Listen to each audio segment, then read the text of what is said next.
कारणं प्रबुदं लोकजीवनं प्रणयप्रमतजागदीपनं वन्दे जीवनजीवनं सत्पुरुषं नमामि। प्राणरसी श्री ठाकुर, जगजननी श्री श्री लक्ष्मी माँ, जुगाचार्य श्री श्री बड़दा, आजिर भरोसा प्रधानाचार्य चरण में मोर अनंत कोटि प्रणाम।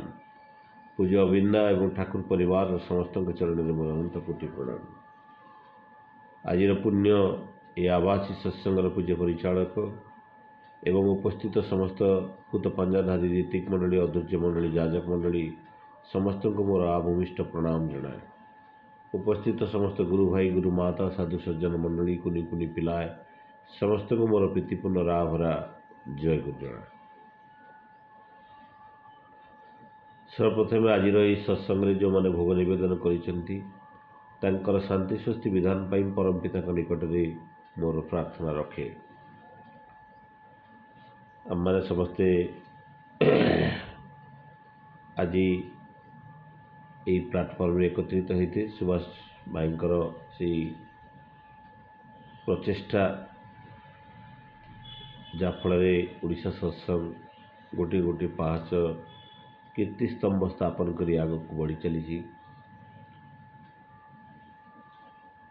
समस्ते निज निज सत्संग केन्द्र बिहार में समस्ते तो व्यस्त थे आचार्यदेवकर शुभ आगमनी पाई।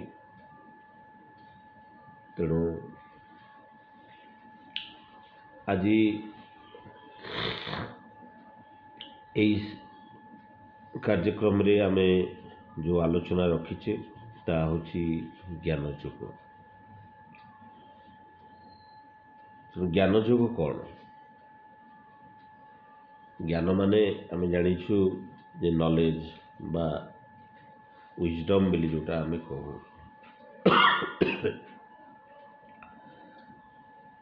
तेणु जो चारोटी योगर कथा अच्छी मुख्य प्राप्ति पाई जो चारोटी योग कथा गीतार वर्णित अच्छी व्यासदेव द्वारा रचित ता थिला भक्ति योग, ज्ञान योग, कर्म योग और राज योग। तेबे ये जो लीला पुरुष श्रीकृष्णकर से कथा जदि आम देखू गीतार गोटे बाणी अच्छी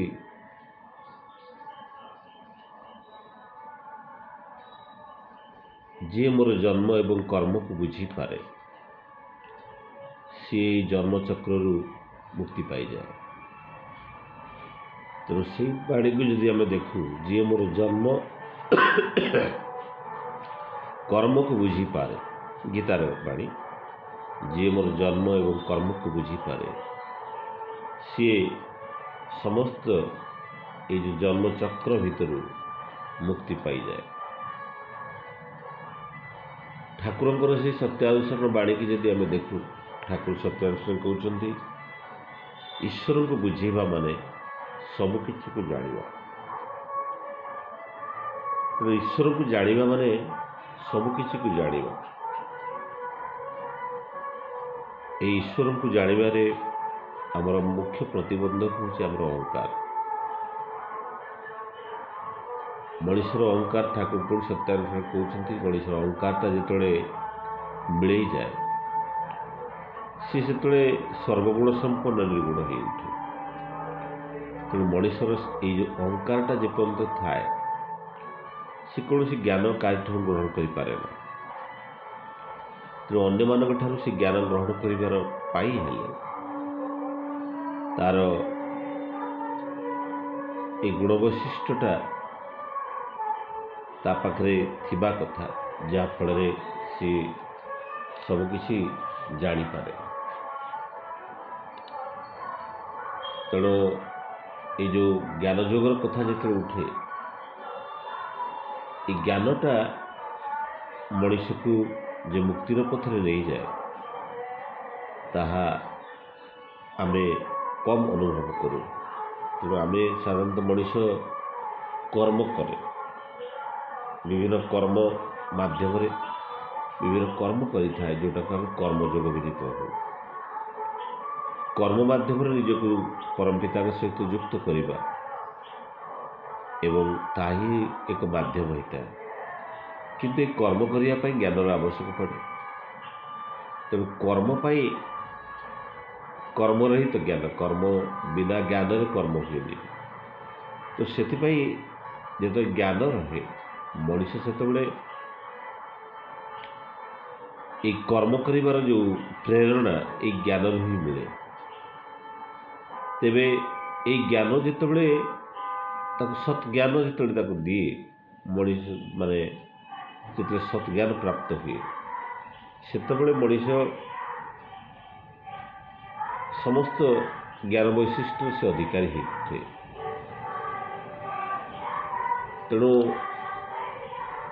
यही सत ज्ञान मनीष भितर जिते पर्यंत न आसी से पर्यंत सी बुझाटा ये ज्ञानर विभिन्न प्रकार ज्ञान थाई पारे। आम अनेक प्रकार ज्ञान जानू। गोटे हूँ आमर बाहिक ज्ञान आ गोटे हूँ अंतरस्थ ज्ञान। आम बाह्य जगत में अनेक किसी ज्ञान गारिबा आम पाखे थाए, आम विभिन्न स्किल थाए। जमतीक आम विभिन्न काम करूँ तापाई आवश्यक ज्ञान जमती आम गाड़ी चलाऊँ तार मत ज्ञान आम पाखे अच्छी। आम जो कई चाष करुच्ची चाषर ज्ञान ता पाखे अच्छी, कई बिजनेस करुच्ची बिजनेस ज्ञान ता पाखे अच्छी। एवं आम जिते भी कर्म करूँ से कर्म सम्बन्धी समस्त ज्ञान आम पाखे थाए। ये हूँ समस्त ये बाह्य ज्ञान। किंतु ये अंतरस्थ ज्ञान हूँ प्रकृत ज्ञान। ये बाह्य ज्ञान मनीषर पेट पाटना आवश्यक पड़ पारे, ये शरीर पर आवश्यक पड़ पारे, किंतु ये तार मोक्ष काम आसेनी। ये बाह्य ज्ञान ताकू अनेक समय आनंद दिए, गर्व दिए, अहंकार दिए एवं ये मुक्तिर पथ न थाए। ये अनेक दुख भी मध्य दिए। तेणु ठाकुर तो कहते ज्ञान अभिमान ज्ञान अभिमान ज्ञान जिते मनुष्य पाखे वृद्धि हो जाए तार गोटे अभिमान आसे, अहंकार आसे। से अहंकार स्वरूप से निजक सर्वज्ञानी भावे जे मु सब जानी, मु सब जानता मनुष्य। जिते सर्वज्ञान ता भीतर अहंकार आसे तो जानाटा ताठ खत्म हो जाए। तेणु से ठाकुर कहते तुम शिक्षक हो किंतु शिक्षकर अभिमानटा को छाड़िया पड़ो। जदि मु शिक्षक जो ये अभिमान जो आसे से कौन हुए ना सी आउ शिखिपारे ना। सेमती ज्ञान अभिमान ज्ञानर जिते अंतराय आउ कौन रूप से नुहति। ये हूँ ठाकुर सत्यानुसरण बाणी। तेणु मनीषर ये अंतरस्थ ज्ञान कौन मनीष जो प्रश्न करे एवं बुझा चेष्टा करे जे मु कौटू आसी मु किए हु आई एम ये विषय तो आम थे आलोचना भी करी। ये हूँ मनीषर आत्मिक ज्ञान। मुझे एक शरीर नुहे मु एक आत्मा यही संबंधी ज्ञान जो मनीष भितर आसे से ताही हूँ ज्ञान जोग, ताही हूँ ये अंतरस्थ ज्ञान। ये अंतरस्थ ज्ञान ही मनीष को सर्वज्ञान संपन्न कर देता है। एवं से ज्ञान ही लीलापुरुष श्रीकृष्ण अर्जुन को कही। अर्जुन वास्तविक जो विराट सेनानी को देखिक से भय पाई जो गांडीव को छाड़ी देते जो विषाद जोग भीतर था, जो विषाद जो भय जो आसला ठाकुर तो कहते भय कर ना। भय रूपक दुर्बलता को प्रथमे काढ़ी तो पाड़ी दियो। ठाकुर कहले ठाकुर पिला बेले गोटे माने माने इच्छा थाए छोट पिला जो ठाकुर थे से ये जो गछ मानकर जो कोरड़ थाए कोरड़ भीतर जो पक्षी माने था हाथ पूरे कि ठाकुर से कोरड़ भीतर पक्षी मान को बाहर करते। पक्षी छुआ मान बाहर करती। आउ जो नदी पठार जो गात थाए से गात भितर हाथ पूरे कि जो माछ कि नले ये था बाहर कर पदा को आनती। ये ठाकुर बहुत आनंददायक चिंता था। दिने ठाकुर हाथ पूरे देलापर देखिए गोटे साप मुंड हाथ में पड़गला। से साप मुंडटा को ठाकुर बाहर कर बाहर को आनिले देखिले विराट बड़ सापटे आ डरिकी ठाकुर दौड़िले पूरा। ଏବଂ ଦୌଡ଼ିଲେ ବହୁତ ଭୟ ପାଇଗଲେ, ଦୌଡ଼ିକି ଚାଲିଲେ, ଧସ ହୋଇଗଲେ ଏବଂ ବହୁତ ଦୂର ଦୌଡ଼ିଲା ପରେ ଠାକୁର କହିଲେ ଯେ ମନେ ମନେ ଭାବିଲେ ସାପ ତ ମୁଁ ଆଉ ମୋ ସାଙ୍ଗରେ ଆଣିନି, ସାପ ତ ମୋ ପାଖକୁ ବର୍ତ୍ତମାନ ଆସିପାରିବନି, ମୁଁ ତ ତାକୁ ଛାଡ଼ି ଦେଇ ଆସିଛି, ଯେ ମୁଁ ଭୟ କ'ଣ ପାଇଁ ପାଉଛି। ଠାକୁର ସେଇଟାକୁ ଆଲୋଚନାରେ ଥରେ କହିଛନ୍ତି ଯେ ଭୟଟାର ଆରମ୍ଭ କେଉଁଠି ହେଇଥିଲା, ଭୟଟା ଏ ମନରେ ହିଁ ଥିଲା।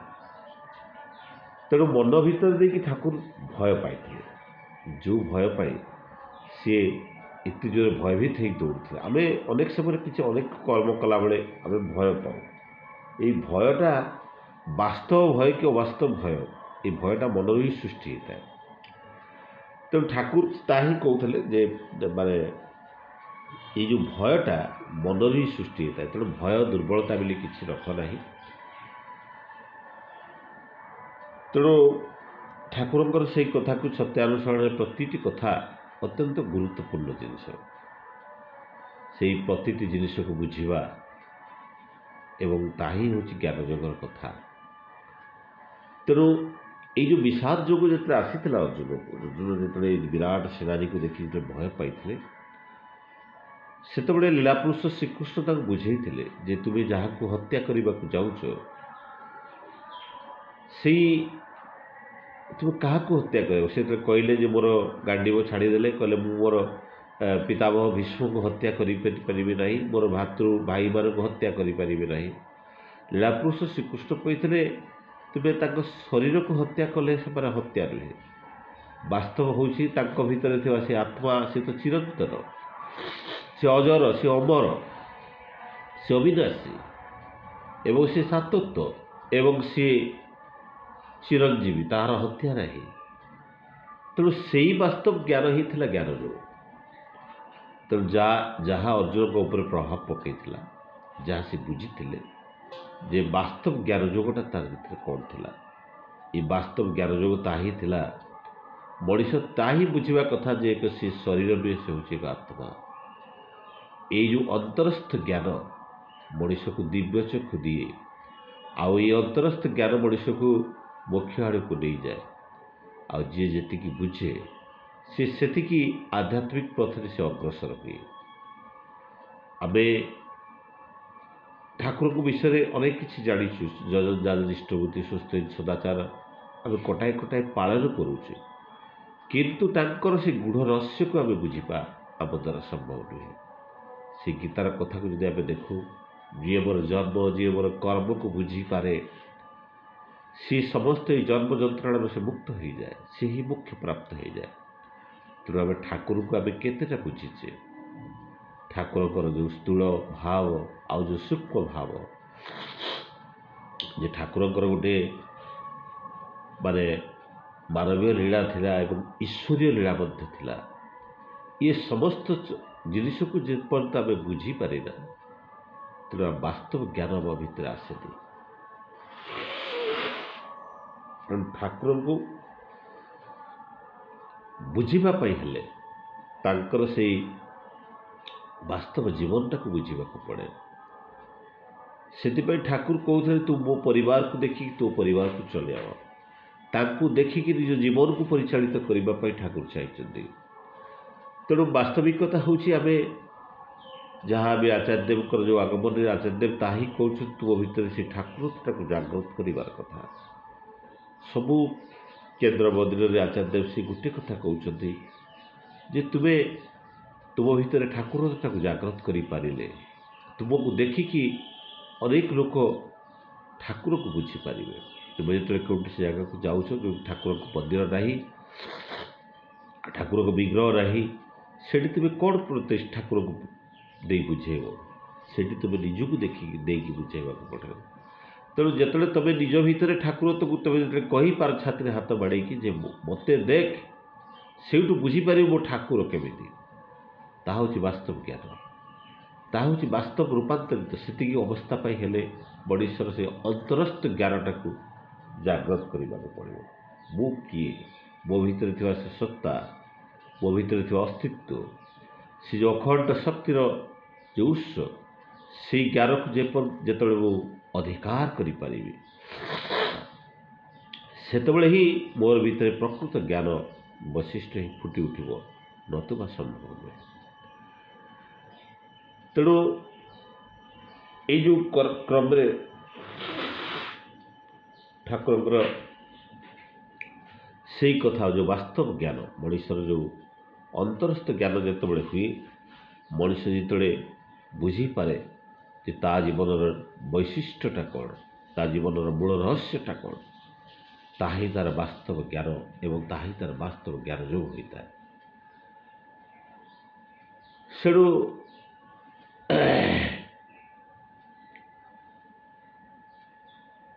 ଯେତେବେଳେ ଅର୍ଜୁନ ଯେତେବେଳେ କହିଲେ ଯେ ଯେତେବେଳେ ମୁଁ ଯଦି ଏଇ ଜ୍ଞାନ ଯୋଗ ଯଦି ସର୍ବଶ୍ରେଷ୍ଠ ମାଧ୍ୟମ, ତାହେଲେ ମୁଁ ଆଉ ଯୁଦ୍ଧ କରିବାର କ'ଣ ଆବଶ୍ୟକ ଅଛି? ତେଣୁ ଯଦି ଜ୍ଞାନ, ମୁଁ ଯଦି ଈଶ୍ୱରଙ୍କୁ ବୁଝିପାରେ, ଯଦି ମୋର ଅନ୍ତରସ୍ଥ ଆତ୍ମିକ ଜ୍ଞାନକୁ ଯଦି ପ୍ରକଟିତ କରିପାରେ, ତେବେ ଯୁଦ୍ଧ କରିବାର କ'ଣ ଆଉ ଆବଶ୍ୟକ ଅଛି? ତେଣୁ ଏଇ ଜ୍ଞାନ ଯୋଗ ହିଁ ମଣିଷକୁ ବାସ୍ତବ କର୍ମ ଆଡ଼କୁ ନେଇଯାଏ। ତାପରେ ଲୀଳାପୁରୁଷ ଶ୍ରୀକୃଷ୍ଣ ତାକୁ ବୁଝେଇଥିଲେ ଯେ ମଣିଷର ସେଇ ଜ୍ଞାନ ହିଁ ମଣିଷକୁ ଏଇ ବାସ୍ତବ କର୍ମ ଆଡ଼କୁ ନିୟୋଜିତ କରେ। ଆମେ ଯେତେ କର୍ମ କରୁ, ଠାକୁରଙ୍କର ଯେଉଁ ଭାବବାଣୀର କଥା ମନେ ପଡ଼େ, ଠାକୁର ଭାବବାଣୀରେ କହୁଥିଲେ ମଣିଷ ଦୁଇ ପ୍ରକାର କର୍ମ କରେ, ଗୋଟେ ହେଉଛି ବଦ୍ଧ କର୍ମ, ଆଉ ଗୋଟେ ହେଉଛି ମୁକ୍ତ କର୍ମ। ଆମେ ଅନେକ କିଛି କର୍ମ କରୁ ଏବଂ ସବୁକିଛି କର୍ମ ଆମେ କରୁଛୁ ବୋଲି ଭାବୁ, ସବୁବେଳେ ମେ ହଉ, ମୁଁ କରିଛି, ମୋ ସ୍ତ୍ରୀ, ମୋ ଘର, ମୋ ବାଡ଼ି, ମୋ ଛୁଆ, ମୋ କଲେଜ, ସବୁକିଛି ମୋର, ଇଏ ହେଉଛି ବଦ୍ଧ କର୍ମ। ମଣିଷ ଯେ ପର୍ଯ୍ୟନ୍ତ ଏଇ ବଦ୍ଧ କର୍ମ ଭିତରେ ଆସେ, ତା ଭିତରେ ତାକୁ ମୁକ୍ତିର ପଥ ଦେଖାଯାଏନି, ତାକୁ କେବଳ ଦୁଃଖ ଏବଂ ଯାତନା ହିଁ ମିଳିଥାଏ। କିନ୍ତୁ ପ୍ରକୃତ କାରକ ହେଉଛି ତା ଭିତରେ ଥିବା ସତ୍ତା। ସେଥିପାଇଁ ଠାକୁର ସାତୋଟି ଗ୍ରନ୍ଥରେ କହିଛନ୍ତି, ମଣିଷ ଯାହା କିଛି ଉପାର୍ଜନ କରେ, ମଣିଷ ଯାହା କିଛି କର୍ମ କରେ, ସବୁ କର୍ମ ପଛପଟରେ ସତ୍ତା ହିଁ ତା'ର ମାଲିକ। ଏଇ ସମସ୍ତ ବସ୍ତୁ ବା ଯାହା କିଛି କମାଏ, ତା'ର ଏଇ ସାତତ୍ୱର ସତ୍ତା ହିଁ ତା'ର ଅଧିକାରୀ। ଏ ଆତ୍ମା ହେଉଛି ଚିରନ୍ତନ, ସିଏ ଆସିପାରେ ପୁଣି ଥରେ ଏ ସମସ୍ତ ଐଶ୍ୱର୍ଯ୍ୟକୁ ସେ ଉପଭୋଗ କରିପାରେ, କିନ୍ତୁ ଏ ଶରୀରଟା ତ କ୍ଷଣସ୍ଥାୟୀ। ଏଇ ଜ୍ଞାନ ହିଁ ବାସ୍ତବ ଜ୍ଞାନ, ଏଇଟା ହିଁ ମୋକ୍ଷର ପଥ।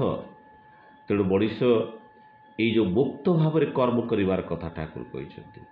ଯେତେବେଳେ ମଣିଷ ଭାବେ ଯାହା କିଛି ହେଉଛି, ଯାହା କିଛି ମୁଁ କରୁଛି, ତାକୁ ମୁଁ କରୁନି, ମୋ ଭିତରେ ଥିବା ସତ୍ତା ବା ପରମପିତା ହିଁ କରୁଛନ୍ତି, ଆଉ ମୋର ସମସ୍ତ କର୍ମ ପରମପିତାଙ୍କ ପାଇଁ ଉଦ୍ଦେଶ୍ୟରେ ସମର୍ପିତ, ସେତେବେଳେ ତାହା ହିଁ ମଣିଷକୁ ସେହି ବାସ୍ତବ ଜ୍ଞାନ ଦିଏ ଏବଂ ଏଇ ବାସ୍ତବ ଜ୍ଞାନ ହିଁ ମଣିଷକୁ ସତ୍କର୍ମରେ, ଯେଉଁ ଈଶ୍ୱରୀୟ କର୍ମରେ, ମୁକ୍ତିର କର୍ମରେ ତାକୁ ଆଗକୁ ନେଇଯାଏ।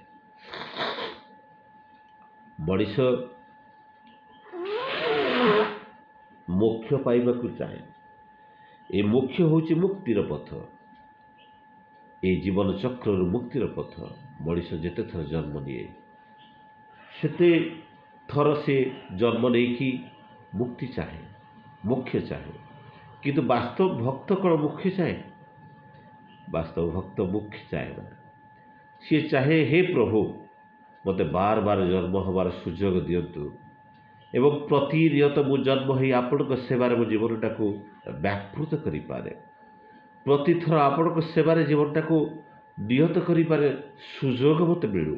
ଇଏ ହେଉଛି ବାସ୍ତବ ଭକ୍ତର ପ୍ରେରଣା, ଇଏ ଭକ୍ତର ଅନ୍ତରସ୍ଥ ଯାତନା, ଭକ୍ତର ଅନ୍ତରସ୍ଥ ଉତ୍ସ। ସେ ଚାହେଁ ବାରମ୍ବାର ଜନ୍ମ ନେଇ ଈଶ୍ୱରଙ୍କ ସେବାରେ ଜୀବନକୁ ବ୍ୟାପୃତ କରିବା ପାଇଁ। ଇଏ ହେଉଛି ଏକ ବାସ୍ତବ ଜ୍ଞାନ। ଏବଂ ଆଉ ଅନେକ ଯେଉଁ ଭକ୍ତମାନେ ମୋକ୍ଷ ଚାହାନ୍ତି, ଯେତେବେଳେ ସେମାନେ ମୁକ୍ତିର ପଥରେ ଆଗେଇ ଯାଆନ୍ତି, ଯଦି ଈଶ୍ୱର ତାଙ୍କୁ ମୋକ୍ଷ ଦେବାକୁ ଚାହାନ୍ତି, ତାହେଲେ ସେମାନେ ଆଉ ମୋକ୍ଷ ଚାହାନ୍ତିନି। କାରଣ ଈଶ୍ୱରଙ୍କ ସାନ୍ନିଧ୍ୟ, ଏଇ ବାସ୍ତବ ସେବା, ଏଇ ଯେଉଁ ମାନବ ଜୀବନ ଧରିକି ଈଶ୍ୱରଙ୍କ ସେବା କରିବାର ଯେଉଁ ସୁଯୋଗ, ତାହା ଆଉ ଜୀବନରେ ମିଳିପାରେନି। ସିଏ ହେଉଛି ବାସ୍ତବ ଆନନ୍ଦ ଏବଂ ତାହା ହିଁ ହେଉଛି ମୁକ୍ତ କର୍ମ।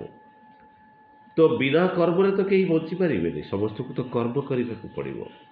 ତେଣୁ ଏଇ ଯେଉଁ କର୍ମ କରିବା ଭିତରେ जो अटाचमेंटा थाए, जो आसक्ति भरा जो कर्म थाए, जो कर्म कला बेले मु आसक्ति रे भरी जाए, से कर्मर निहत हो जो मुक्त कर्म करने को जो सुजोग परिषद खोजे तापाई जो ज्ञानर आवश्यक हुए ता हूँ ज्ञान जोग। तेणु ये हूँ मनीषर जो वास्तविक ज्ञान ये जो अटाचमेंट डिटाचमेंट को नहीं जाए आम जहाँ किसी कर्म करुचु से कर्मटा मु करुची मो पाई करुची एवं सबकिछि मोर मिली जो भाव रे आम करूँ से कर्म जो बुझी पारे जे मु जहाँ करे ईश्वरीय कर्म ईश्वर को उद्देश्य समर्पित कर्म जो करे ता हूँ वास्तव ज्ञान मनुष्य उद्रेक हेले ता ही करें एवं ता ही हूँ वास्तव ज्ञान योग।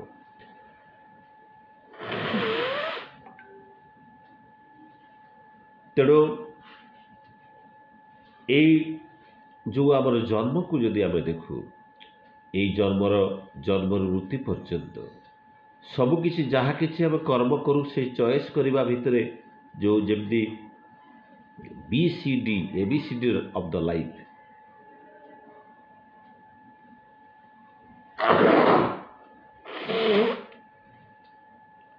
ABCD ऑफ द लाइफ हूँ ये जो B हूँ बर्थ और D हूँ डेथ, C हूँ the choice of the work आम कि प्रकार कर्म करूँ तापाई ईश्वर किसी लेन देन न था से आज ये जगतर नाथ जगन्नाथ हाथ ना सी कौन कर्म निजे करती ना कि कहारी कर्म रे तांकर किसी योगदान न था क्या से धरती ना किंतु मनीष हाथ में मनीषर हाथ दीटा थाए। तेणु सबु कर्म मनीष करे आउ ईश्वर को ताकू धरवाई हाथ दीटा देते ईश्वर क्या धरते यही क्रम मोर मन पड़े जड़े साधु गोटे आश्रम कर से आश्रम रे साधु तांको निज पाई बहुत कम कर्म थाए जहाँ किसी दैनंदिन कर्म थाए ता अन्य मानक पाई थाए सेवारे निज जीवनटा को व्यापृत कर दे था निज पाई किसी भी चाहती से साधु दिन राति शोचती हठात दिन एक स्वप्न देखुं ईश्वर प्रेरित दूत पाखु आसी गोटे लिस्ट धरिकी एवं से लिस्ट रे जो माने ईश्वर को भल पाती से मानकर नाटा अच्छी सबू ना गुड़ाक जो से लिस्टा देखुं साधु स्वप्न देखुं नाटा ना जो से पचार निद भागी जाइए से आश्चर्य होती मो नाटा ना मुझे भल पाए ठाकुर को ईश्वर को मोर नाटा ना। सकाळू उठिकी साधु बहुत विषाद हो जाती स्वप्नटा को वास्तव भाविकी भक्त को कहते जे मोर किसी कर्म रे किसी त्रुटि रही जाउछि कि ईश्वर को पाई ईश्वरीय कर्म जो जहाँ किसी करुँची से कर्म रे मोर किसी त्रुटि रही जाउछि कि मु तो निज पाई किछि करेनी जहाँ किछि करे ता अन्य मानक पाई करे। तेणु मोर ये कर्म रे किछि त्रुटि रही जाउछि बोली से दिन सारा व्यस्त होइछन्ति एवं निजर प्रत्येक कर्म को से ताको माने चिंता करिसेंति जे वास्तवता जो करुवा कर्मटा से केते दूर ठीक बा केते दूर भूल एवं ईश्वर कहीं भल पाउथवा मनीष मानक लिस्ट ना नहीं एमती हो पुणी दिन बीती जाइए पुणी राति शोचती तापर राति पुणी स्वप्न देखुं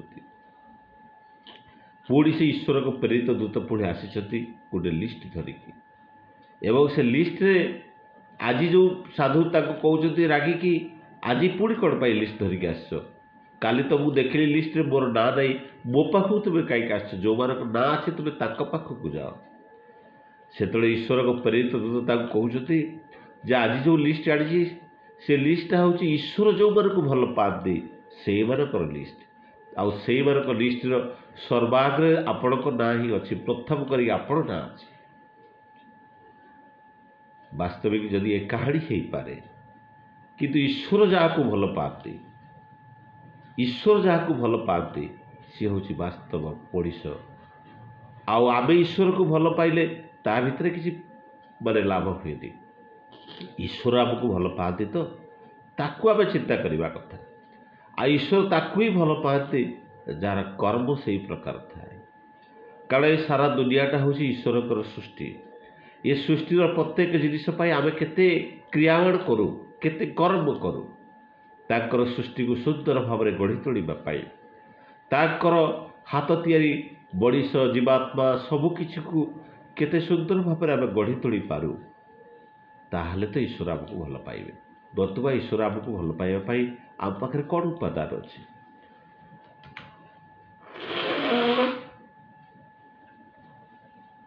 ତେଣୁ ଏଇ ଯେଉଁ ଜିନିଷକୁ ଆମେ ଯେତେବେଳେ ବୁଝୁ, ତାହା ହିଁ ଆମ ଭିତରେ ବାସ୍ତବ ଜ୍ଞାନ ଆସିଥାଏ। ଏବଂ ଠାକୁରଙ୍କର ଯାହା କହୁଥିଲେ ଯେ ଈଶ୍ୱରକୁ ଜାଣିବା ମାନେ ହିଁ ସବୁକିଛିକୁ ଜାଣିବା। ମଣିଷ ଯେତେବେଳେ ଈଶ୍ୱରକୁ ଜାଣିପାରେ, ଈଶ୍ୱରଙ୍କର ସୃଷ୍ଟିକୁ ଯେତେବେଳେ ବୁଝିପାରେ, ସେତେବେଳେ ସେ ସବୁକିଛିକୁ ବୁଝିପାରେ। ଗୀତାର ସେଇ କଥା ମଧ୍ୟ ଯେ ଶ୍ରୀକୃଷ୍ଣଙ୍କର ସେଇ କଥା, ଯିଏ ମୋର ଜନ୍ମ ଏବଂ କର୍ମକୁ ବୁଝିପାରେ, ସିଏ ଜନ୍ମ ମୃତ୍ୟୁର ରହସ୍ୟ ଚକ୍ରରୁ ସେ ମୁକ୍ତ ପାଇଯାଏ। ତେଣୁ ଶ୍ରୀକୃଷ୍ଣଙ୍କୁ ଆମେ କେତେ ବୁଝିଛେ, ଏଇ ପ୍ରେରିତ ପୁରୁଷମାନଙ୍କୁ ଆମେ କେତେ ବୁଝିଛେ? ଆମେ ଯେତେବେଳେ ଯେଉଁ ଶ୍ରୀକୃଷ୍ଣଙ୍କର ସେଇ ଯେଉଁ ସ୍ଥୂଳ ରୂପଟାକୁ ଆମେ ଦେଖିଥିଲେ, ସେ ସ୍ଥୂଳ ରୂପକୁ ଦେଖିକି ତାକୁ ହୟତ ସେଇ ସମୟରେ ବହୁତ ଲୋକ ଯେ ଭଗବାନ ବୋଲି ତ କେହି ବିଶ୍ୱାସ କରୁନଥିବେ, ଏବଂ ଅର୍ଜୁନ ହୟତ ତାଙ୍କୁ ତାଙ୍କର ସଖା ଭାବେ ଭାବୁଥିଲେ, ଏବଂ ତାଙ୍କୁ କେତେଜଣ ବୁଝିଥିଲେ ଯେ ସିଏ ହେଉଛନ୍ତି ଭଗବାନ ପ୍ରେରିତ ପୁରୁଷ ବୋଲି। ସେଇ ସମୟରେ ଆଜି ଆମେ ପୂଜା କରୁଛେ, ତାଙ୍କର ସେଇ ଯେଉଁ ରୂପ ଥିଲା, ଯେଉଁ ବିଶ୍ୱରୂପ ଯେତେବେଳେ ସେ ଦର୍ଶନ କରାଇଥିଲେ ଅର୍ଜୁନକୁ, ଯେଉଁ ଜ୍ଞାନର ଯେଉଁ ଚକ୍ଷୁ ପ୍ରଦାନ କରିଥିଲେ, ଜ୍ଞାନଚକ୍ର, ଇଏ ବାସ୍ତବିକ ଚକ୍ଷୁ ନୁହେଁ, ଦିବ୍ୟ ଚକ୍ଷୁ ନୁହେଁ। ମଣିଷ ଭିତରେ ସେଇ ଦିବ୍ୟତ୍ୱ ଯେତେବେଳେ ଫୁଟି ଉଠେ, ସେଇ ଠାକୁରତ୍ୱ ଯେତେବେଳେ ଫୁଟି ଉଠେ, ଯାହା ଆଚାର୍ଯ୍ୟଦେବ ବାରବାର କହୁଛନ୍ତି, ସେଇ ଜ୍ଞାନଚକ୍ଷୁ ଯେତେବେଳେ ତାର ମୁକ୍ତ ହୋଇ ଉଠେ, ସେତେବେଳେ ମଣିଷ ଇଏ ସର୍ବଗୁଣ ସମ୍ପନ୍ନ ହୋଇପାରେ ଏବଂ ଈଶ୍ୱରକୁ ବୁଝିପାରେ, ଏବଂ ତାହା ତଦ୍ ତାର କର୍ମ ନିୟନ୍ତ୍ରିତ ହୁଏ, ନତୁବା ହୁଏ ନା। ତେଣୁ ଏଇ ଯେଉଁ ଜ୍ଞାନଚକ୍ଷୁ ଆପଣ ମାନେ ଯେଉଁ ଅର୍ଜୁନକୁ ଯେଉଁ ମାନେ ଜ୍ୟୋତି ଦିଆଯାଇଥିଲା ଆଖିରେ, ଯାହାଫଳରେ ସେ ତାଙ୍କର ସେ ବିଶ୍ୱରୂପକୁ ଦର୍ଶନ କରିଥିଲେ। ଏବଂ ସେଇ ଯେଉଁ ବିଶ୍ୱରୂପକୁ ଦର୍ଶନ କରିବା ପାଇଁ କ'ଣ ଦେଇଥିଲେ? ବାସ୍ତବିକ ଚକ୍ଷୁ ଦେଇଥିଲେ ନା, ତାଙ୍କର ଜ୍ଞାନର ଚକ୍ଷୁକୁ ସେ ଖୋଲି ଦେଇଥିଲେ। ତାହା ହିଁ ହେଉଛି ବାସ୍ତବ ଜ୍ଞାନ ଯୋଗ, ତାହା ହିଁ ହେଉଛି ୱିଜଡମ୍, ତାହା ହିଁ ହେଉଛି ନଲେଜ। ଏବଂ ସେଇ ଜ୍ଞାନ ଯେତେବେଳେ ମଣିଷ ପାଖରେ ଆସେ, ତାର ଚକ୍ଷୁଟା ଉନ୍ମୋଚିତ ହୋଇଯାଏ। ତା ଚକ୍ଷୁଟା ଦେଇକି ସେ ସବୁକିଛିକୁ ବାସ୍ତବ ଭାବରେ ଦେଖିପାରେ। ସେ କରୁଥିବା ସମସ୍ତ କର୍ମକୁ ସେ ବାସ୍ତବ ଭାବରେ ଦେଖିପାରେ। ତେଣୁ ମଣିଷ ତା ଭିତରେ ଯେତେବେଳେ ସେଇ ଜ୍ଞାନର ଉଦ୍ରେକ ହୁଏ, ସେ ବାସ୍ତବ ଭାବରେ ଜାଣିପାରେ ଯେ ବାସ୍ତବ ତାର କର୍ମଟା କ'ଣ। ତେଣୁ ଏଇ ଯେଉଁ ତାର ଯେଉଁ ଅନ୍ତରସ୍ଥ ଜ୍ଞାନଟା ହେଉଛି, ମଣିଷର ଯେଉଁ ଅନ୍ତରସ୍ଥ ଜ୍ଞାନ କଥା ଯାହା ମୁଁ କହୁଥିଲି, ମଣିଷର ସେଇ ଅନ୍ତରସ୍ଥ ଜ୍ଞାନଟା ହେଉଛି କ'ଣ? ତାର ଆତ୍ମାକୁ ଜାଣିବା, ତାର ଆତ୍ମିକ ଚେତନାଟାକୁ ଜାଗ୍ରତ କରିବା।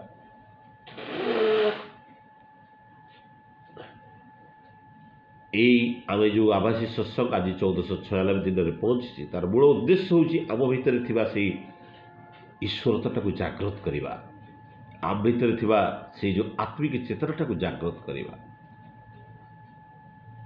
ଜଣେ ବିଶ୍ୱବିଜୟୀ ରାଜା ଯେତେବେଳେ ଭାରତକୁ ଯେତେବେଳେ ଅକ୍ତିଆର କରିଥିଲେ, ଯୁଦ୍ଧରେ ବିଜୟ ଲାଭ କରିଥିଲେ, ତାଙ୍କର ଗୁରୁ ତାଙ୍କୁ କହିଥିଲେ ଯେ ଭାରତରୁ ଆସିଲା ବେଳକୁ ଭାରତରୁ ଗୋଟେ ସନ୍ନ୍ୟାସୀକୁ ତୁ ସାଙ୍ଗରେ ଧରିକି ଆସିବୁ। ସିଏ ହେଉଛି ଭାରତ, ସେ ହେଉଛି ଏକ ଅମୂଲ୍ୟ ରତ୍ନ ଭାରତର। ସେ ଯାଇକି ଗୋଟେ ସାଧୁକୁ ଦେବା ପାଇଁ ଯେତେବେଳେ ପ୍ରେରଣା କଲେ ତାଙ୍କ ଦୂତ, ସେ ସାଧୁ ମନା କରିଦେଲେ। ସେ କହିଲେ ମୁଁ ଏ ଭାରତ ଭୂଖଣ୍ଡକୁ ଜୟ କରିଦେଲି, ଆଉ ମୁଁ ଏତେ ବଡ଼ ବୀର, ତଥାପି ସେ ସାଧୁ ମନା କରୁଛନ୍ତି ମୋ ସହିତ ଯିବା ପାଇଁ। ନିଜେ ଯାଇଥିଲେ ସେ ରାଜା, ନିଜେ ଯାଇକି ଯେତେବେଳେ ଆଲେକ୍ଜାଣ୍ଡାର ଯେତେବେଳେ ଯାଇକି ତାଙ୍କୁ ଭେଟିଥିଲେ, କହିଲେ ମୁଁ ଆପଣଙ୍କୁ ନେଇଯିବା ପାଇଁ ଚାହେଁ, ଏବଂ ମୋର ରାଜପ୍ରସାଦରେ ଆପଣ ଏଇ ଯେଉଁ ଗେରୁଆ ପିନ୍ଧିକି ଗଛ ତଳେ ରହୁଛନ୍ତି, ଗୋଟେ କୁଟୀର କରିକି ରହିଛନ୍ତି, ସେଠି ରାଜପ୍ରାସାଦରେ ରହିବେ। ମୁଁ ଆପଣଙ୍କୁ ମୋ ରାଜ ଦରବାରରେ ସର୍ବଶ୍ରେଷ୍ଠ ମାନେ ମନ୍ତ୍ରୀ ପରିଷଦରେ ତୁମକୁ ସ୍ଥାନ ଦେବି।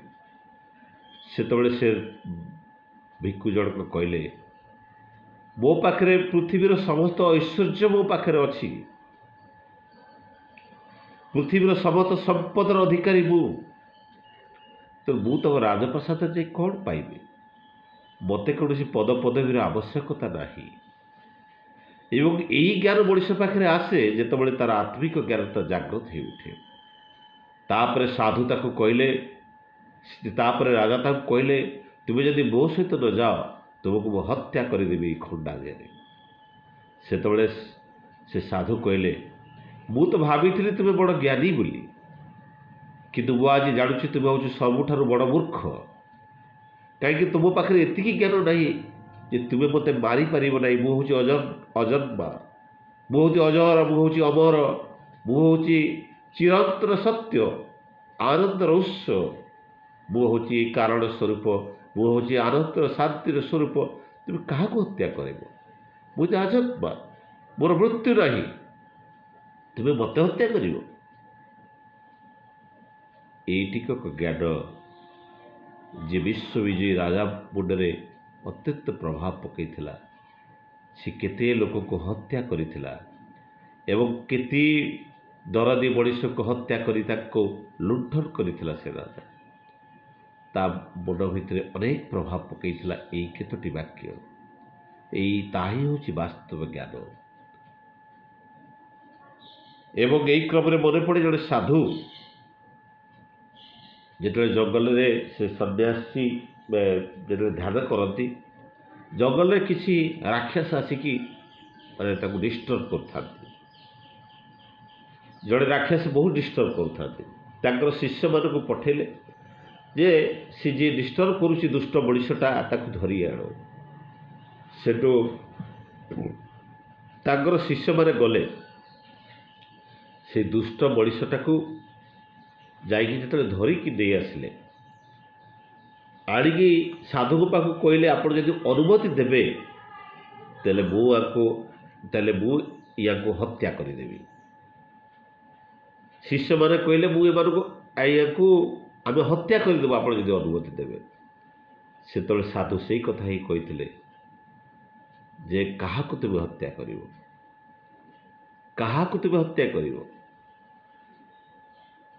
ତେଣୁ ବାସ୍ତବିକ ମଣିଷ ଆମ ଭିତରେ ଥିବା ସେଇ ଯେଉଁ ଆତ୍ମା, ତା ବିଷୟରେ ଆମେ କମ୍ ଜାଣୁ, ତା ବିଷୟରେ ଜ୍ଞାନ ଆମ ପାଖରେ ବହୁତ କମ୍ ଥାଏ। ତେଣୁ ସେଇ ଜ୍ଞାନ କେବଳ ଯେତେବେଳେ ସାଧୁ ବା ଗୁରୁଙ୍କ ସଂସ୍ପର୍ଶରେ ଆସୁ ଆମେ ସେତେବେଳେ ସେଇ ଜ୍ଞାନ ଆମ ଭିତରେ ଉଦ୍ରେକ ହୁଏ, ନତୁବା ହୁଏ ନା। ତ ଆମେ କହୁଛୁ ଗୁରୁ ବ୍ରହ୍ମା ଗୁରୁ ବିଷ୍ଣୁ। ତେଣୁ ଗୁରୁ ହେଉଛନ୍ତି ବିଷ୍ଣୁ, ଗୁରୁ ହେଉଛନ୍ତି ବ୍ରହ୍ମା, ଗୁରୁ ହେଉଛନ୍ତି ସର୍ବଦେବାଦେବୀଙ୍କର ପୂଜାର ଅର୍ଘ୍ୟ ପୂଜ୍ୟ ହେଉଛନ୍ତି ଗୁରୁ। ମଣିଷ ଯେତେବେଳେ ଗୁରୁଙ୍କ ସଂସ୍ପର୍ଶରେ ଆସେ ତା ଭିତରେ ସେଇ ଜ୍ଞାନଟା ହିଁ ଉଦ୍ରେକ ହୁଏ ଏବଂ ତାହା ହିଁ ହେଉଛି ଜ୍ଞାନ ଯୋଗ। ଏହି କ୍ରମରେ ଗୋଟେ ଛୋଟ କାହାଣୀଟେ ମୋର ମନେ ପଡ଼େ। ଜଙ୍ଗଲରେ ଗୋଟେ ସିଂହୀଟେ ଥାଏ। ସିଂହୀ, ସେ ସିଂହୀ ପ୍ରେଗନାଣ୍ଟ ଥାଏ, ଆସନ ପ୍ରସବ ସେ ସିଂହୀ। ଏବଂ ତାକୁ କ୍ଷୁଧା ଲାଗିଥାଏ। ସେ ଖାଦ୍ୟ ଅନୁସରଣରେ ତାର କୋରଡ଼ ଭିତରୁ ବାହାରିକି ସେ ଗଲା ଖାଦ୍ୟ ଅନୁସରଣ କରିବା ପାଇଁ ଏବଂ ତା ପେଟ ଭିତରେ ଛୁଆଟା ଥାଏ ଏବଂ ଅତ୍ୟନ୍ତ କଷ୍ଟରେ ସେ ଯାଉଥାଏ। ଗଲା ପରେ ଦେଖିଲା ଯେ କିଛି ଛେଳି ପାଖାପାଖିରେ ଚଢ଼ୁଥାନ୍ତି ଏବଂ ସେ ଛେଳିମାନଙ୍କୁ ଖାଇବା ପାଇଁ ଯେତେବେଳେ ତାଙ୍କ ପାଖକୁ ଗଲା ଆଉ ଯେତେବେଳେ ଯାଇକି ଜମ୍ପ ମାରିବାକୁ ଚେଷ୍ଟା କଲା, ଛେଳିମାନେ ଦୌଡ଼ିଲେ ସିଂହକୁ ଦେଖିକି। ଯେତେବେଳେ ସେ ଜମ୍ପ ମାରିବାକୁ ଦୌଡ଼ିଲା, ଜମ୍ପ ମାରିଲା ସମୟରେ ତାର ମୃତ୍ୟୁ ହେଇଗଲା। ମୃତ୍ୟୁ ତ ହେଲା, କିନ୍ତୁ ତା ପେଟ ଭିତରୁ ଗୋଟେ ଛୁଆଟେ ବାହାରି ପଡ଼ିଲା। କିନ୍ତୁ ଏ ଛେଳିମାନେ ଯେଉଁ ଦୌଡ଼ୁଥିଲେ ସେମାନେ କ'ଣ କଲେ ନା ଆଉ ଦୌଡ଼ିଲେନି। ସେ ଦେଖିଲେ ସେ ତ ମରିଗଲାଣି, କିନ୍ତୁ ତା ଛୁଆଟାକୁ ସେମାନେ ତାର ମାଆର ଯତ୍ନ ତାକୁ ଦେଲେ। ଏବଂ ତାକୁ ସାଙ୍ଗରେ ନେଇଗଲେ ତାଙ୍କର ଯେଉଁ ମାନେ ଯେଉଁ ଏକାଠି ହେଇକି ଯେଉଁ ଛେଳିମାନଙ୍କର ଇଏ ଥିଲା ସେମାନେ ତାକୁ ସାଙ୍ଗରେ ଧରିକି ତାକୁ ଚଟାଚଟି କରିକି ପୋଛାପୋଛି କରିକି ଦେଇଗଲେ। ଏବଂ ସେଇ ସିଂହ ଛୁଆର ବାଲ୍ୟ ଅବସ୍ଥାଟା ସେଇ ଛେଳିମାନଙ୍କ ସହିତ କଟିଲା। ଧୀରେ ଧୀରେ ଛେଳିମାନଙ୍କ ଭଳି ସିଏ ବି ମେ କରିବା ଆରମ୍ଭ କଲା ଏବଂ ଅନେକ ଦିନ ଚାଲିଗଲା ପରେ ଯେତେବେଳେ ବଡ଼ ହେଲା ପୁଣି ଦିନେ ଗୋଟେ ସିଂହ ସେ ଛେଳିମାନଙ୍କୁ ଦେଖିକି ଆକ୍ରମଣ କରିବାକୁ ଉଦ୍ୟତ ହେଲା। ଯେତେବେଳେ ଗଲା ଦେଖିଲା ଆଶ୍ଚର୍ଯ୍ୟ ହେଲା ଯେ ଛେଳିମାନଙ୍କ ଭିତରେ ଗୋଟେ ସିଂହ ବି ଅଛି ଏବଂ ଯାହାକୁ ସିଏ ଆକ୍ରମଣ କରିବାକୁ ଗଲାବେଳକୁ ସିଏ ବି ଦୌଡ଼ୁଛି। ଆଉ ଏ ସିଂହ ଛୁଆଟା ଛେଳିମାନଙ୍କୁ ତ ଖାଉନି ତାଙ୍କ ସାଙ୍ଗରେ ଦୌଡ଼ୁଛି। ସିଏ ଆଶ୍ଚର୍ଯ୍ୟ ହେଲା, ସେ ସିଂହଟା ଆଶ୍ଚର୍ଯ୍ୟ ହେଲା ଯେ ଏ ସିଂହ ଛୁଆଟା ଛେଳିମାନଙ୍କ ଗହଣରେ ରହିକି ତାଙ୍କ ଭଳିଆ ବିହେଭିୟର ଦେଖାଉଛି କେମିତି। କିନ୍ତୁ ସିଏ ଚେଷ୍ଟା କଲା ଯେ ସେଇ ସିଂହଟା ବାର ବାର ସଂକଳ୍ପ କଲା ଯେ ଯେମିତି ହେଲେ ମୁଁ ସେଇ ସିଂହ ଛୁଆଟାକୁ ତା ଭିତରୁ ଉଦ୍ଧାର କରିବି, ବାହାର କରିବି ଏବଂ ତାକୁ ସିଂହ ସେ ଛେଳି ଭଳି ବ୍ୟବହାର ଯେଉଁ କରୁଛି ତା ଦେହରୁ ଉଦ୍ଧାର କରିବି। ବହୁତ ଚେଷ୍ଟା କଲା, ଯେତେବେଳେ ଚେଷ୍ଟା କରେ ସେ ଦୌଡ଼ିକି ପଳେଇଯାଏ। ଛୋଟ ସିଂହ ତାର ବଳ ଅଛି ବେଶୀ। ଦିନେ ଗଛ ତଳେ ସେ ସିଂହ ଛୁଆଟା ଶୋଇଥିଲା। ସେହି ସମୟରେ ସିଂହ ତା ପାଖରେ ଯାଇକି ପହଞ୍ଚିଗଲା ଆଉ ତାକୁ ସେ ଆଉ ଦୌଡ଼ି ପାରିଲାନି। ତାପରେ ତାକୁ କହିଲା ଯେ ତୁ ହେଉଛି ସିଂହ, ତୁ ଛେଳି ନୁହଁ, ତୁ ତାଙ୍କ ସାଙ୍ଗରେ ରହିକି ଯେଉଁ ଦୌଡ଼ୁଛୁ କ'ଣ ପାଇଁ? ସେ କହିଲା ମୁଁ ତ ଛେଳି। ନାଇଁ ନାଇଁ ତୁ ହେଉଛି ସିଂହ। ଏବଂ ସେଇ ଛେଳି ସେ ସିଂହଟାକୁ ନେଇଗଲା, ତାକୁ ସାଙ୍ଗରେ ନେଇକି ଗୋଟେ ପୋଖରୀ ପାଖକୁ ନେଇଗଲା ଏବଂ ସେ ପୋଖରୀର କୂଳରେ ତାକୁ ଛିଡ଼ା କରେଇକି ତାକୁ ଦେଖେଇଲା ତୋ ଚେହେରାକୁ ଦେଖ ଆଉ ମୋ ଚେହେରାକୁ ଦେଖ। ଯେତେବେଳେ ସେ ସିଂହ ଛୁଆଟା ସେ ସିଂହକୁ ଆଉ ତାକୁ ଯେତେବେଳେ ଦେଖିଲା, ସେ ଦେଖିବା ଭିତରେ ତା ଭିତରେ ସେଇ ଜ୍ଞାନ ଉଦ୍ରେକ ହେଲା ଯେ ସେ ବାସ୍ତବରେ ସେ ଛେଳି ନୁହେଁ, ସେ ହେଉଛି ସିଂହ ଏବଂ ତାର ବାସ୍ତବ ରୂପକୁ ସେ ସେତେବେଳେ ଅନୁଭବ କରିପାରିଲା। ଏବେ ସେ ବାସ୍ତବ ଜ୍ଞାନ ତା ଭିତରେ ଖୋଲିଲା। ତାପରେ ସିଏ ଆଉ ଛେଳିର ସ୍ୱଭାବ ବହନ କଲାନି, ସିଏ ସିଂହର ସ୍ୱଭାବ ବହନ କଲା। ଇଏ କାହାଣୀ ହେଇପାରେ, ଇଏ କାହାଣୀ, କିନ୍ତୁ ମଣିଷ ଜୀବନରେ ମଧ୍ୟ ଠିକ୍ ସେଇଆ ହୁଏ। ଆମେ ନିଜକୁ ଆମେ ଶରୀର ବୋଲିକି ଭାବୁ, ତେଣୁ ଶରୀର ମାଫିକ କର୍ମ କରୁ। ଯେତେବେଳେ ଗୁରୁଙ୍କ ସଂସ୍ପର୍ଶରେ ଆସୁ, ଗୁରୁ ଯେତେବେଳେ ଆମକୁ ବାସ୍ତବ ଜ୍ଞାନ ଦିଅନ୍ତି, ଯେଉଁ ଜ୍ଞାନ ଦ୍ୱାରା ଆମେ ବୁଝିପାରୁ ମୁଁ ଏକ ଶରୀର ନୁହେଁ, ମୁଁ ଏକ ଆତ୍ମା, ମୁଁ ଏକ ଚିରନ୍ତନ ସତ୍ୟ, ମୁଁ ଅଜର ଅମର, ସେଇ କଥା ଯେତେବେଳେ ବୁଝେ ମୁଁ ଶାନ୍ତିର ପ୍ରତୀକ, ମୁଁ ସ୍ୱସ୍ତିର ପ୍ରତୀକ, ମୁଁ ଆନନ୍ଦର ପ୍ରତୀକ, ମୁଁ ସତା ସଚିଦାନନ୍ଦମୟ, ସେଇ କଥା ଯେତେବେଳେ ମୁଁ ବୁଝେ ସେତେବେଳେ ମୋର ବାସ୍ତବ ଜ୍ଞାନ ଆସେ, ମୋର ବାସ୍ତବ ଅବସ୍ଥାକୁ ମୁଁ ବୁଝିପାରେ। ତାହା ହେଉଛି ଜ୍ଞାନ ଯୋଗ। ମଣିଷ ଯେତେବେଳେ ବାସ୍ତବ ଜ୍ଞାନଟାକୁ ବୁଝିପାରେ, ସେ ଏକ ଶରୀର ନୁହେଁ, ସେ ଏକ ଆତ୍ମା, ସେ ଆତ୍ମିକ ଚଳନରେ ଯେତେବେଳେ ସେ ସାତ୍ଵିକ ଚଳନରେ ଯେତେବେଳେ ଚଲେ, ସେତେବେଳେ ତା ଜୀବନଟା ମୁକ୍ତିର ପଥରେ ଅଗ୍ରସର ହୁଏ, ମୁକ୍ତି ପଥକୁ ଚାଲିଯାଏ ଏବଂ ସେଇ ତଦମାଫିକି ସେ କର୍ମ କରେ ଏବଂ ତାହା ହିଁ ତାକୁ କର୍ମଯୋଗରେ ଭକ୍ତି କରେ, କର୍ମଯୋଗକୁ ସଂଶ୍ଳିଷ୍ଟ କରାଏ। ତେଣୁ ଏଇ ଜ୍ଞାନ ଯୋଗ ହେଉଛି ମଣିଷର ସେଇ ଜ୍ଞାନ ଯାହା ଏଇ ମଣିଷକୁ ଜନ୍ମମୃତ୍ୟୁର ଚକ୍ରରୁ ନିବୃତ୍ତ କରାଏ ଏବଂ ଏଇ ଜନ୍ମଚକ୍ରରୁ ତାକୁ ବାହାରକୁ ନେଇଯାଏ। ଆମେ ଅନେକ କିଛି ଜାଣିଛୁ, ଆମେ ଅନେକ ଭାବୁ ଯେ ପୁଣ୍ୟକର୍ମ କ'ଣ ଆଉ ପାପ କ'ଣ। ଶ୍ରୀ ଶ୍ରୀ ଠାକୁର ସତ୍ୟାନୁଷ୍ଠାନରେ ତାହା କହୁଛନ୍ତି, ଯାହା କରିଲେ, କରିବାକୁ ତ କିଛି ପଡ଼େ, ଯାହା କରିଲେ ସତ୍ତାର ରକ୍ଷା କରାଯାଇପାରେ, ଏ ଅସ୍ତିତ୍ୱର ରକ୍ଷା କରାଯାଇପାରେ, ଯାହା କରିଲେ ଏ ଅସ୍ତିତ୍ୱଟାକୁ ରକ୍ଷା କରାଯାଇପାରେ, ଏ ଶରୀରଟାକୁ ରକ୍ଷା କରାଯାଇପାରେ, ତାହା ହେଉଛି ପୁଣ୍ୟ। ଏବଂ ଯାହା କରିଲେ এই অস্তিত্বটা পতনমুখী হয়ে যায়, মানে নষ্ট হয়ে যায়, এই শরীরটা নষ্ট হয়ে যায় যে কর্ম করিবা দ্বারা, তা হচ্ছে পাপ। তেণু যাহা করিলে যে কর্ম আমাকে এই অস্তিত্বটাকে নষ্ট আড়ক নিয়ে যায় তা হচ্ছে পাপ এবং যাহা করিলে এই অস্তিত্বটা আমার रहे अस्तित्व रक्षा करी हुई ता होची पुण्य कर्म। तेणु आम करुवा समस्त कर्म भितर आम बुझीपर कथा आम करुवा कर्म आम अस्तित्व को केते सजाग रखिपे बा केते नष्ट कर दे पारे। तेणु आम जो पाप करूँ ये पाप कर्म पर आमको अनुताप करने को पड़े। ये अनुतापटा कौन आम कर्म को जो आम विचार करूँ ये विचार करने समय आमर जो स्नायु चक्र उपरे आमर जो जिते स्नायु अच्छी नर्व सिस्टम अच्छी तापर जो चाप प्रयोग फल जो ताप उत्पन्न हुए से ताप जो उत्पन्न हुए से ताप जनित जो विरति से कर्मरु विरत जो आसे ताही होची अनुताप। तेणु अनुताप कौन अनुताप होची आम जो कर्म करूँ से कर्म करने को जो विचार करूँ मु करुवा कर्मटा को विचार करे विचार करिया बेले मोर जो न्यूरल सिस्टम जो नर्वस सिस्टम अच्छी मोर जो माने जो स्नायु अच्छी स्नायु उपर जो चाप प्रयोग जनित जो ताप उत्पन्न हुए से ताप जो से कर्मरु मुझे विरत दिए ताई हूँ अनुताप। आम जो कर्म करूँ से कर्म जनित जो अनुताप जो आम भितर आसे से आम से कर्म रु आम विरत नहीं पारू नतुबा नहीं पारू ना। तेणु श्री ठाकुर जदि आम से कथा को देखू ठाकुर तो सत्यानुसरण कहते जे धर्म को जानिबा माने ही मूल कारण विश्वर मूल कारण को जानिबा आउ से ही जानिबा ही होची ज्ञान।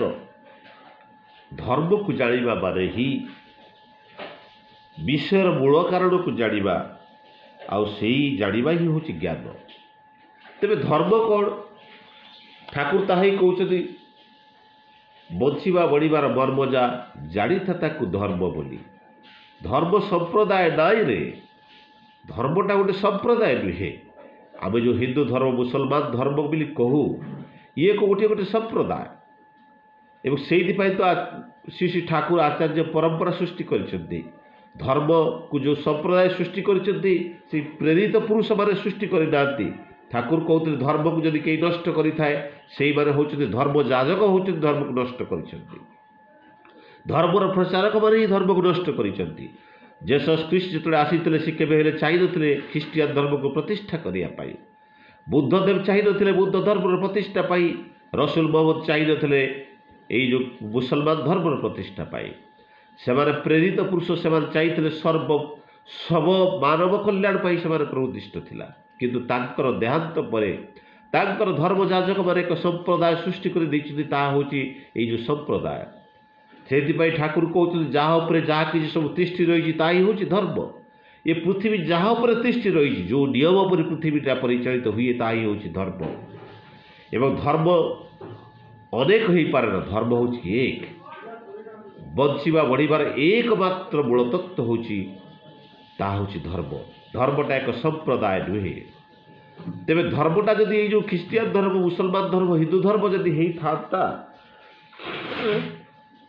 आज की 5000 वर्ष पूर्व लीलापुरुष श्रीकृष्ण जिते कहते सर्वधर्मान परित्यज्य मामेकं शरणं भज सबु धर्म को त्याग करी मोरी शरण को तू आसी जा। सेतबेले तो ख्रीष्टियान धर्म नथिला सेतबेले तो मुसलमान धर्म नथिला सेतबेले तो बौद्ध धर्म जैन धर्म किसी नथिला। तो लीलापुरुष श्रीकृष्ण से कौ कथा कही सर्वधर्मान परित्यज्य मामेकं शरणं भज अहं त्वं पापेभ्यो तुम मोक्ष करदेवार कथा जो कही। तो वास्तविक ये जो कथाटा को जदि आम देखू सेतबेले श्रीकृष्ण से धर्म कथा कही मनीष बंची रही वृद्धि पाइबापी जो जो नियम आवश्यक पड़े ताही होची धर्म।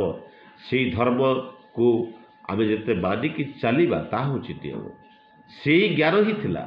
तेणु धर्म को बुझा हेले धर्मटा को आम केमिति बुझीपर। धर्म तो मूर्त हुए आदर्श रे। ठाकुर कहते धर्म मूर्त हुए आदर्श रे। वास्तविक जो जो जो माने प्रेरित पुरुष वर्तमान नहांती सेमानकु आम जीवन में आदर्श भाव में ग्रहण कर सबुठ अपडेटेड जिनस वर्तमान जुगरे वर्तमान समय श्री श्री ठाकुर आसी सी ठाकुर जो आगमन ये ठाकुर को ही ग्रहण करवा एवं सी होती सी तांकु ही देले आम भितर तांकु ग्रहण कले से आदर्शक भितर ही धर्मटा मुक्त हुए एवं तांकु ग्रहण कले ही धर्मटा को आम बुझीपारू। तेणु तेणु ठाकुर कहते जे भक्तिर तारतम्य अनुसार ज्ञानर मध्य तारतम्य होता है। ये भक्ति कौन भज धातु आसी सेवा सहित जो प्रेम हुए ताहा होची भक्ति। तेणु भक्ति जमी भाव में थाए से भाव में ये तो भक्ति जोगर कथा आम नेक्स्ट एपिसोड में देखा। तेणु भक्तिर तारतम्य अनुसार आम भीतर ज्ञान सेतिकी हुए। ठाकुर कहते जेतिकी अनुरक्ति जेतिकी जना जाए भक्ति आ ज्ञान मध्य सेतिकी हुए। तेणु ये ज्ञानटा कौटू आसे ज्ञानटा पाठ पढ़ारू आसे ज्ञानटा अनुभूति आसे ज्ञानटा अनुभव आसे आमर जिते अनुभूति हुए ईश्वरीय अनुभूति जिते आम भीतर आसे से आमर ज्ञानटा उद्रेक हुए दतुबा हुए ना। तेणु आम भितर से ज्ञानटा उद्रेक हुए जिते आम भितर से अनुभव आसे। ये अनुभव केतले आसे जो अनुरक्ति न थाए भल पाइबा न थाए प्रेम न थाए से भक्ति आसेना और ज्ञान मध्य आसेना।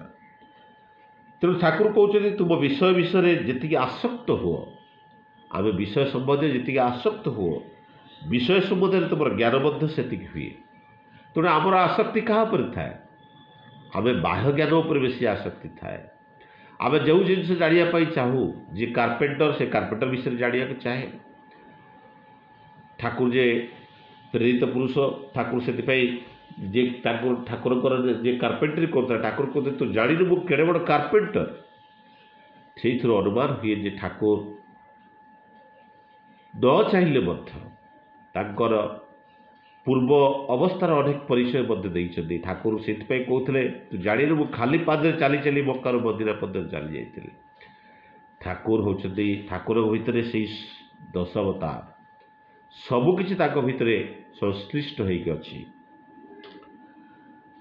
तेणु आमर जो आसक्ति जहाँ थाए आम जो आसक्ति मोर आत्मिक चेतना पर रहे मोर आत्मा पर रहे से मोर आत्मिक ज्ञानटा जागृत हुए। जो मोर आत्मा माने आत्मा जो मोर माने आसक्ति रहे से संबंधी ज्ञान मो भितर से आसे। तेणु ठाकुर से जो माने जदि आम देखू ये जो ज्ञानर कथा ये जो ज्ञानर कथा ठाकुर तो कहते जो अभाव में परिशांत मन ही धर्म बा ब्रह्म जिज्ञासा करे बा नतुबा करे ना। ये जो ब्रह्म जिज्ञासा ये जो ब्रह्म आम भीतर जो आत्मा अच्छी से आत्मार जो जिज्ञासा से जो भावटा आमको से आसे जिते आम तांको प्रति विश्वास जिते प्रगाढ़ हुए से ठाकुर कहते जार अनुभूति जी तार दर्शन ज्ञान मध्य से आउ ज्ञान ही तार विश्वास दृढ़ता आसे नतुबा आसे ना।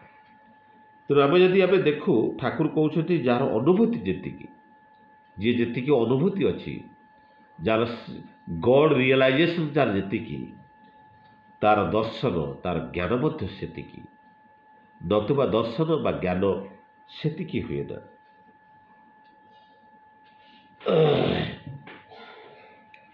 तेणु ये सब गुड़िक डिपेंड करे तार विश्वास उपर निर्भर करे। आम जी विश्वास करूँ सेतिकी आमर ज्ञानर परिसीमाटा सेतिकी बढ़े। से ईश्वर को जानिबा माने सबकि की जानिबा जा ठाकुर कहते ईश्वर को जानिबा माने सबकि को जानिबा।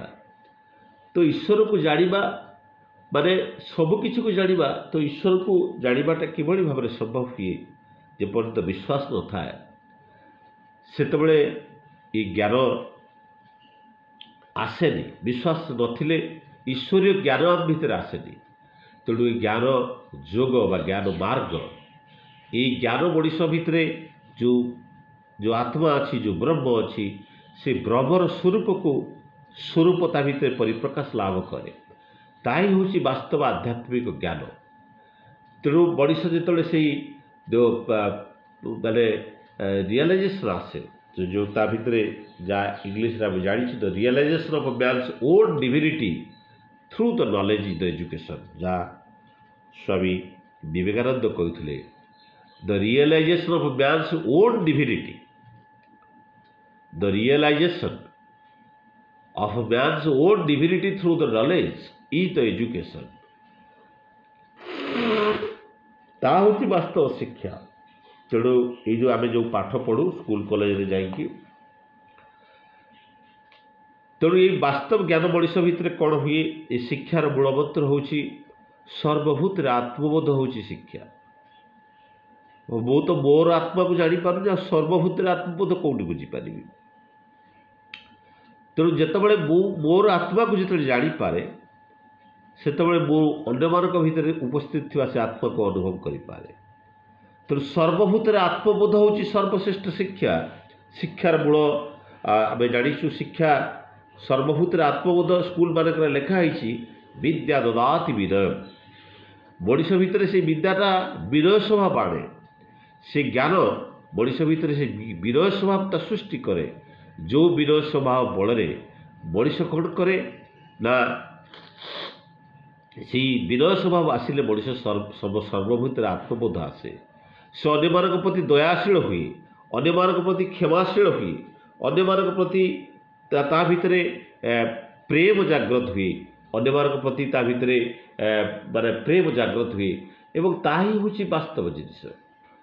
ये जो माने आम जो चारिटा जोगर कथा जो आसे तापर कर्मयोग हूँ द जोग ऑफ एक्शन भक्ति जोग हूँ द जोग ऑफ डिवोशन किंतु ज्ञान जोग हूँ द जोग ऑफ नॉलेज आउ राजयोग द जोग the royal path for the divinity ईश्वर को पाइबार से हूँ रॉयल पाथ। आउ आम गोटे हत जोग बोली जानी जो फिजिकल आसन जो गुड़ा करूँ से हूँ हत जोग। तेणु ये जो जिनसटा को आम जो बुझू ये जो ज्ञान आम भर जेपर्यंत उद्रेक न हो मनीष से वास्तव जिनसटा को सी बुझीपारे ना। ये ज्ञान जोग हूँ self realization understanding the difference between the self and the material world. तेणु निजे निज भितर थिबा से आत्मा एवं जो ये जो वस्तुवादी दुनिया समाज भितर जो डिफरेंस अच्छी से डिफरेंसटा को बुझीपार हूँ सेल्फ रियलाइजेशन। आउ तार भीतर जो एबिलिटी जो आसे the what is the eternal what is चिरस्थायी कौन आउ टेम्परारी कौन आम सब कौन करूँ जो स्वल्प समय व्यतीत स्वल्प आनंद आम जो कम जो चिरस्थायी आनंद पछरे आम जाऊना ये जो इटरनाल ट्रुथटा को आम बुझुना आम सामयिक सुख उपर बेसी ध्यान दऊ से आम दुख भोगू।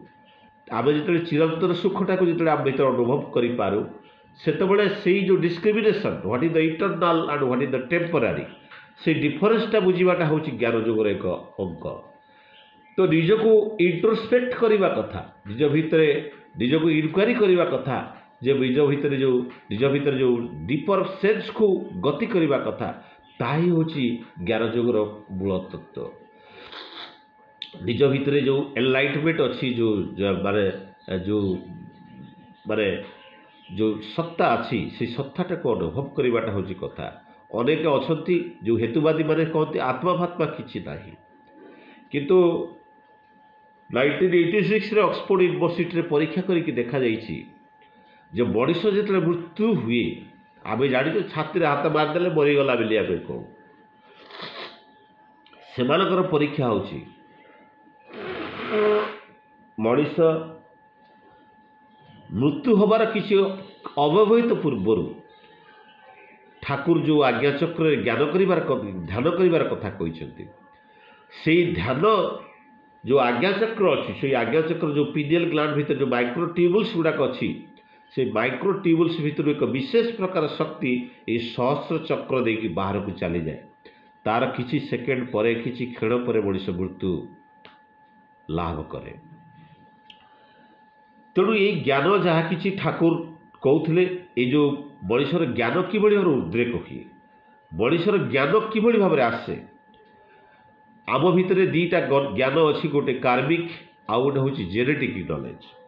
मु आज जो जन्म होती तो आमको मत जन्म जब 12 पीढ़ी को देखा जाए 4000 लोक आवश्यक पड़ी मोर जन्मपाई से बुद्धि से ज्ञान मोरी ब्रेन भितर अच्छी से ठाकुर कौन कर ज्ञान ये जो ज्ञानटा को वृद्धि करने ये जो ज्ञान जोगटा को वृद्धि करने ज्ञानटा को वृद्धि करने ठाकुर ये पीनियल ग्लैंड रे आज्ञा चक्र रे बा ज्ञान चक्र रे नियमित ध्यान करने एवं ये नाम करने ये नाम मनीष को तीक्ष्ण करे एवं ज्ञान मनीष को स्थिर एवं ग्रहणक्षम कराए। तेणु मनीष ये नाम ये हरे कृष्ण हरे नाम नुहे। हरे कृष्ण हरे नाम हूँ ये बाह्य नाम ठाकुर ये अंतरस्थ नाम देते मने मने जप करने मने पकड़ापी ये नामटा को ये नाम हूँ स्पंदनात्मक प्रतिच्छवि ये जो स्पंदन सृष्टि करे ये स्पंदन कौन करे आमर ये ब्रेन सेल उपरे कंपन क्रिएट करे। ये ब्रेन सेल भितर जो मेमोरी अच्छी जो जेनेटिक मेमोरी अच्छी से जेनेटिक मेमोरीटा को सी एक्सप्लोर करे। जहाँ अल्बर्ट आइंस्टाइन कहते 10% ब्रेन सेल केवल आम एक्टिव रहे। ठाकुर तो कहते पचार सरकार दायित्व शोई पड़ी मैथमेटिक्स कर झील को मैथमेटिक्स पढ़े पारे। ठाकुर को झील ठाकुर को पचार ठाकुर कहते 4टा ब्रेन सेल एक्टिव रहिले मनीष मैथमेटिक्स करें। आम शोवा अवस्था 10टा ब्रेन सेल पाखापाखि एक्टिव थाए।